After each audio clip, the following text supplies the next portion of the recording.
Okay, next up, be really careful about moving purses, wallets, loose change, that type of thing.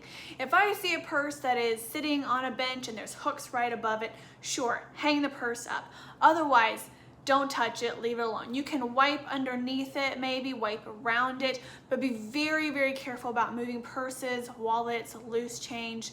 Don't hide it, just leave it there, don't touch it. Just be really mindful. Same goes for jewelry. You know, you can dust underneath it, but don't move it, don't put it somewhere else where they can't find it. You never want to be in a position where you're accused of losing something that's sentimental and high value. That's just something that's expensive. A lot of the homes we're working in, people have very expensive stuff, so just be very mindful about moving anything. Next up is I recommend asking your client ahead of time. If you're making up beds, ask them ahead of time if there is a way they like it to be done. I send out a survey when I start with a new client just so that I can get information about their home. Do I need a gate code? Do I need a door code? Is there going to be a key left out for me? Are they going to be home? I wouldn't necessarily ask that question if they are going to be home, just because I don't want them to get the idea that I don't want them to be there and I don't want them to get suspicious. But I ask them if there's going to be a key or a gate code provided or something like that of that nature.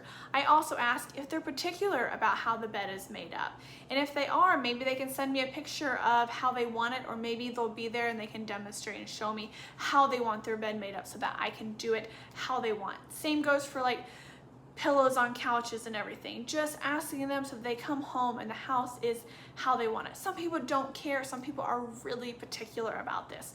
So I like when I send out that survey, it kind of gauges me on how particular are they about their home. What things about their home, even how I clean, what things about their home gives them the ick that they want extra attention to, and what did they not like about the last people that were cleaning their home? What did they not like about it? What areas were they missing? Common things I hear is under the edges of large area rugs. Now, I always move hallway rugs, anything that is remotely smaller or things that I can easily roll up, put in a corner, vacuum and mop underneath it. Always put it back down, but make sure the floor is dry before you put it back down. Big areas, like a big area rug like this, obviously I can't move it. However, I can get under the edges of it. So that's something I always prioritize doing, is getting under the edges of it as much as possible. Sometimes they're very stuck down and you can't get underneath them. All right. Next up, mixing chemicals. Okay, so I'm not a complete expert on this. However, I know how to Google things. Be very careful about walking into a home and just mixing things up. Do not follow trends you see on TikTok or Instagram on cleaning hacks. Do your own research. There's a lot of really dangerous information out there on things that I see people doing, and they're using cleaning products on surfaces that it's not meant for. So if you want to do that in your own home, that's one thing. That's fine. You can deal with the consequences of it. But on the side of insurance and the interest of the company you're working for, you do want to do your part on not causing a liability. So that means using products that are meant for the surface they're being used for. For example, a big one I have seen is using toilet bowl cleaner to clean a shower. You don't want to do this. It might look clean, but the toilet bowl cleaner is meant for a toilet. The chemicals in it are very strong. It'll actually break down the tiles in a shower over time, and it's just simply put not necessary. There are other cleaning products out there that are going to be just as effective, and they're not going to break down the tiles over time. So even if a client asks you to do it, I wouldn't do it. They can do that if they want to, but it's a liability, it's a risk for me. I don't do it. There's a lot of other things as well. We have all natural cleaning products that are just in our houses, like lemons and vinegar. However, as great as those two things are on a lot of surfaces, there's also a lot of surfaces you never want to use those products on. For example, granite and marble, those products are acidic, and even if you set a vinegar bottle or a lemon on the countertop, it will leave a spot. So be very mindful about where you're using those products. I actually don't use vinegar, and I don't use anything with lemon, just because I know how acidic it is, and I don't want to leave anything on the countertop. Same goes for stainless steel cleaner. Now, I use stainless steel cleaner, but I'm very careful about just setting the bottle down on the countertop. Put a rag underneath it, set it on the floor, put it back in your caddy, or keep it in one hand. You never know if there's something on the bottom of that. I don't want to leave an oily ring on a countertop that I can't get off. I've seen that a lot with cleaners, is they set something down on the countertop, didn't realize that it was leaking a little bit, and then it left something on the countertop, and then they're left with a claim that they don't want to have to deal with. So being really mindful and proactive about where you're setting things up at. Even like if your client has the cordless vacuum, never try to prop up a cordless vacuum on the wall. They tend to fall. Just put them down on the floor. You don't want this crashing. This is gonna save you around $500 by just putting it on the floor so that you don't have an insurance claim, or you're not paying a handyman to come out and fix a mistake that you made, and it's embarrassing, you're embarrassed. Obviously you're gonna fix it, but you just don't want to. So back to mixing chemicals, be very careful about that. Be very careful about, if you use bleach ever, what you're mixing it with. I don't ever mix bleach with anything but bleach. And I don't use a lot of it, but there are occasions where I need to use a little bit of bleach to clean something out. And I will use it, but I'm very, very careful about how I go about using it. So before you use a hack or a trend that you see on TikTok or Instagram, you need to talk to your boss about it. You need to Google it. You need to make sure that it's okay and that it's safe to do. All right, next up, we've got how to properly clean bathrooms and kitchens. So I always recommend start from top to bottom. Even when you walk into a home, you really want to be mindful of where are your clients in the home, where should you start. I'll get into that a little bit more, but first, when you clean bathrooms, always start from top to bottom. I always do the sinks first. I use that same rag on the sink area, clean the sinks. I always clean the fronts of the cabinets. I don't always open up the drawers a whole lot. Me being a house manager, I'm very much in people's space, so I typically have permission to open up drawers. You will want to check with your client before you go just opening up personal items and personal drawers. Be very respectful of people's private space. They may not be expecting you to open drawers, so you want to ask them if that's something they want done. That kind of starts turning into more of a deep clean, but I always do the fronts of cabinets. Always do the baseboards in the bathrooms every single time. That is not considered a deep clean to me. That is kept up every time. That helps with smell, soaking up anything, especially in boys' bathrooms where you want to clean around the toilet. I always hand wipe around the toilet just because a mop is hard to get back in there. I want it to actually be clean. I find that if I do this every time I clean their house, weekly or bi-weekly, it doesn't really need a deep clean. I have a house that I did a deep clean on initially 1.5 years ago, and the house doesn't need a deep clean. There are some additional things I could do, but the house is clean. It doesn't need it. There wouldn't be a lot to do. So in the bathroom, I do the sinks first. I don't typically take everything off of the countertops just because some of my clients have expensive things sitting on the countertop, and I want to be able to put things back exactly how I found it. I don't want to be lifting a glass mirrored tray up off and then moving it back and risk bumping it into the side of the counter or something like that. So I clean underneath things, I dry it off, and I put it back. I typically find with like cosmetic bottles, just using a dry or maybe slightly damp microfiber, but almost more dry, that gets the dust off of it really easy versus wiping it with a wet rag. So I usually use a dry microfiber to wipe off cosmetic bottles if they are just dusty. Maybe they have something dripping down on them, and with that I would use a wet rag. But start from top to bottom. Either do the shower area next or do the toilet, but whatever rag you use on the toilet, use on the toilet, and don't use it again on anything else. But I typically use the same rag I use to clean the sinks to then clean the toilet, and then I'm done with that rag and I put it in the dirty rag spot. Then I typically go to clean the shower, but it doesn't really matter what order you want to do those two things in. Then go to clean the shower. If the shower does not have a handheld shower wand, I personally don't like the attachable things into a shower. I don't want to carry that with me. That's a big thing. So I carry a collapsible bucket. I will put that in the shower, fill it up with water, and then I use a cup to then rinse out the shower. That's what I do. It works really well for me because I can use those things for multiple other things. I just don't like carrying in a ton of stuff to a client's home.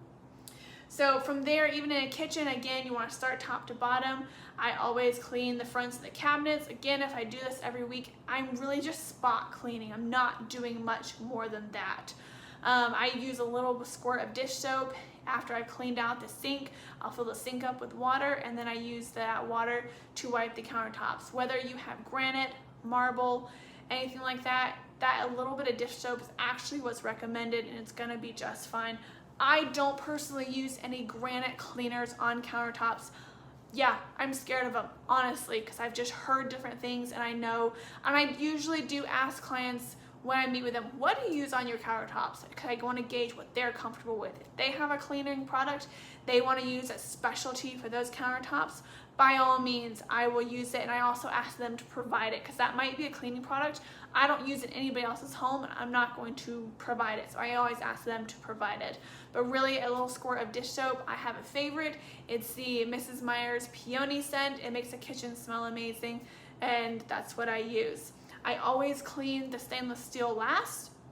You always want to go with the grain of the stainless steel. So whatever grain that is going with, that's what you want to use. You want to use a dry microfiber on that. Stainless steel is tricky. I have had so many times where there are just parts of it that cannot get clean, and you do want to do your best, but I just will say there are times where it just still looks streaky, and honestly, stainless steel is funky, it's weird. I have one home where they have a stainless steel fridge, and all I have to do is wipe it off without stainless steel cleaner, and it doesn't need anything. It's just made differently. I don't know what it is. So just keep that in mind. If you're struggling with getting prints off there, try to go with the grain. Sometimes you actually want to use more cleaner, but do your own research, try different things, but I have found stainless steel to be super frustrating. Baby oil doesn't really seem to work for me, but do what you will with that. If the kitchen has shiny handles, hardware on all of the cabinets, I will go by and I will use a window rag and shine those. I have one home where this is very particular. All of the hardware is like shiny metal and it reflects, and so I go and I dry it. I wipe it off with a window rag, and it makes that kitchen look so shiny and sparkly and clean. If there's an enclosed trash can area, and regardless if there's a trash can, I always wipe that trash can off. I always take the trash out, so when they come home, it's one less thing that they need to do. Their home truly feels clean. So I always wipe that area out, keep it as clean as possible.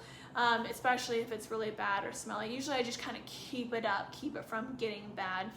You can even vacuum behind the trash can area. If it's like in a cabinet, you can vacuum behind it. All right. I'm going to talk about media rooms. Be very careful in media rooms and sound rooms where there's computers, where there's a lot of equipment around there. Maybe talk to your client on how much of that they want you to touch. Don't use any sprays in there. Really, the biggest thing you use is just a soft duster, and go in there and gently dust things. Be very careful about speakers. You can gently dust those off with a handheld duster, the Swiffer dusters. Be very, very careful. Lightly clean things, very lightly clean things. For like keypads, and like specifically not so much a keypad, but the area around like a keypad, like a keyboard, where you have kind of just grease from your fingers that touch it all the time. I will use a little bit of Sal Suds in the spray bottle. I'll spray that on a rag first, and then I'll gently wipe that area off so that you kind of get that residue of what just comes out of your fingers when they're doing computer work. That's what I do, but be very careful. Don't spray anything. Don't go crazy, but you can gently dust those areas, and just be cautious, be careful, but ask them first if they're okay with you carefully dusting it, and let them know that you know not to spray anything in there. You know that you're going to be very, very careful with all of that. All right, next up is high touch surfaces. So this is door frames, doors. These are areas in the home that are touched all the time. I wipe those areas down all the time. I just do. I automatically wipe down bathroom doors when I clean. I'm not wiping down the entire door. I'm usually just wiping around that handle.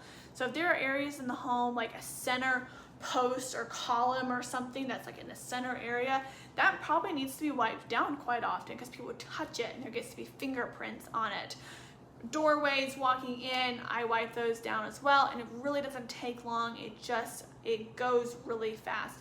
I'll share another video with you of actually in a client's home of kind of some examples of what they like and things they've had issues with in the past. And some of those high touch areas I'm there bi-weekly and I do it every time, and it just stays clean, and they absolutely love that I have that attention to detail and their home stays really clean. And guess what? They pay more just for that, and they appreciate that.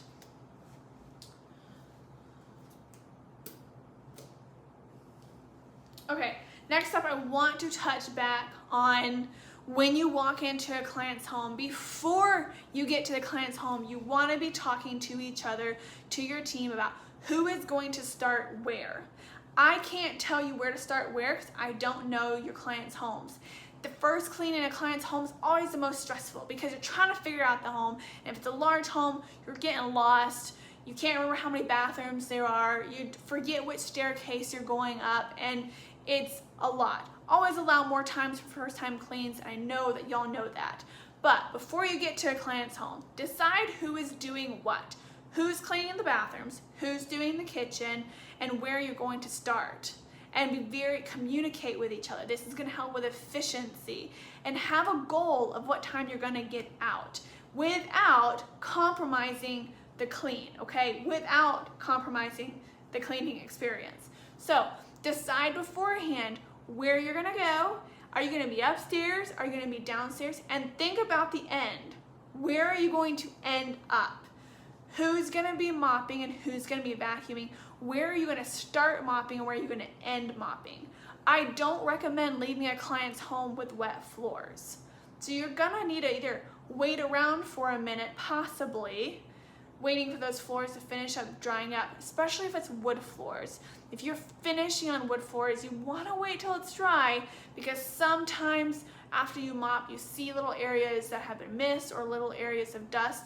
That's the things that you want to catch. Your client's not going to like coming home, seeing that they paid for their house to be clean and seeing dust in a corner in an obvious place. If it's not obvious, probably not a big deal, but if it's out front and obvious, it's the first thing they see when they walk in, they're not going to be happy. So I don't like leaving my clients' homes with wet floors. So I try to figure out a way to still stay busy while waiting for the floor to dry. In one home that I do this with, I'm there solo, so I'm not on a team, but I have had a team there with me. Right now my team is other places. In this home I manage on my own. It takes me about 4 hours to clean it. But I start in the back of the house and I work my way up. There is one end of the house that is carpet. I wait to do the carpet last because while I'm vacuuming the carpet, the floor is drying, and then I'm done. And then I go back over that floor. They have a dog, and the dog slobbers a lot. And so sometimes I need to go over that floor multiple times. I can't see what I've missed until I let it dry. That's the tricky part. So that's why I don't recommend leaving a client's home with the floors wet. Sometimes my mop will leave a little spot of dust just from the way the mop is. I love my mop, but nothing is ever going to be 100% perfect. So again, strategize together. How can you clean a house the most efficiently? Try different ways. Start in different areas of the house. Now, obviously, you never know when you walk into somebody's house. Maybe you do know ahead of time if they're going to be there, but maybe you don't. So if you don't know, maybe you do walk in and you have to adapt. You have to adapt to where they are at in the home. Maybe you can't get into a room that you want to start with immediately, but have a goal of how soon you want to be out of there. You know, if 3 people are cleaning a house together, then then those 3 people equals 3 hours. 1 hour is 3 hours of cleaning. So there's probably a lot that you can do in those 3 hours. But if it takes an hour and a half, that's more time. So a lot of homes you can do more quickly once you get acquainted with how the home needs to run, what areas need more attention than others. That first clean is always going to be hard, but strategize with your team on how quickly and how efficiently you can get it. Always inspect each other's work. So once somebody is done upstairs, send somebody else up there, or the 2 of you. I always do a final walkthrough when I leave. I step away from being so close up. I step away and I look at the sink differently. I look at the floor. I will get down on eye level and look at the countertop, because sometimes I see crumbs that I've missed. And so I get down on eye level and I see what I've missed by looking at down on eye level. That's just me, that's what I do, and my clients love it because their home is actually thoroughly cleaned and they can actually tell that it's thoroughly cleaned. So strategize together as a team, do that final walkthrough. That final walkthrough is going to prevent you from, say you left a rag somewhere, or you left a spray bottle somewhere, you left something out. I always give the toilets a final flush just because I don't like to leave cleaner in the toilet. That's just me. I don't like to do that. I don't want it sitting in there unless I really think it needs it. I just like things to look fresh, crisp, and clean. They will know that you cleaned if you actually cleaned. And if they don't, well, maybe they're not the right kind of client that you want. Some people you can never please. Some people are just going to be difficult, and I tend to let those people go very quickly because I like to work for people who appreciate us, who don't treat cleaners as less than them. I'm really picky about that type of thing. So again, strategize with your team, decide how you want to do things, work together as a team, how you're going to walk into a home, where you're going to start, where you're going to end, what areas you're going to do first. Are you going to let the vacuuming wait until the end or something? Always dust before you mop. There's occasion where I kind of let this not be, but like I said, you want to do things top to bottom, so the floor is being the final thing that you're finishing off with. If you have any more questions, I'm going to be there Wednesday. I'm excited to see you guys. I can't wait to work with you guys and learn how you do things. Come with your questions. I can't wait to answer them. Bye, guys.